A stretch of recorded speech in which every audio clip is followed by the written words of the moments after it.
Hello అండి, నమస్తే. నేను మీ రాధ. నేను ఇవాళ చేయబోయే రెసిపీ ధనియాల కారము.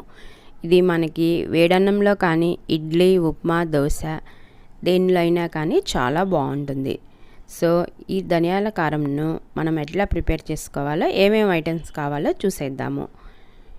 ముందుగా మనము ఎండుమిర్చి, ధనియాలు, కరివేపాకు, చిన్నులపాయలు.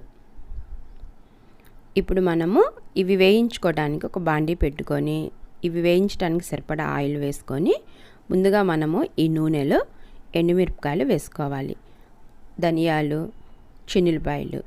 ఇప్పుడు ఈ మూడింటిని ఒక 5 నిమిషాల పాటు మంట సిమ్లో పెట్టుకొని వేయించుకోవాలి. ఇవి కొద్దిగా వేగిన తర్వాత ఇప్పుడు మనం దీనిలో కరివేపాకు వేసుకోవాలి.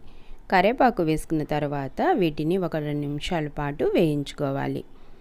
వీటిని మరి నల్లగా కాకుండా కొంచెం మీడియంగా వేయించుకోవాలి.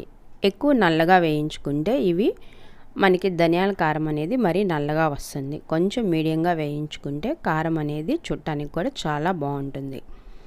సో ఇప్పుడు ఇవి కొంచెం చల్లారిన తర్వాత వీటిని మిక్సీ పట్టుకోవాలి.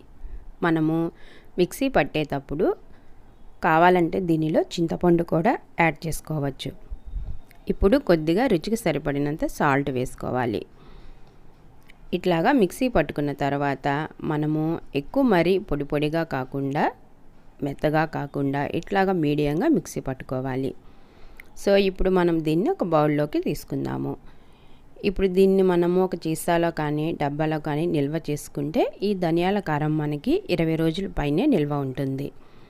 మనకి ఇంట్లో కర్రీస్ ఏమీ లేనప్పుడు వేడన్నంలో ఈ కారము, నెయ్యి వేసుకొని తింటే చాలా బాగుంటుంది.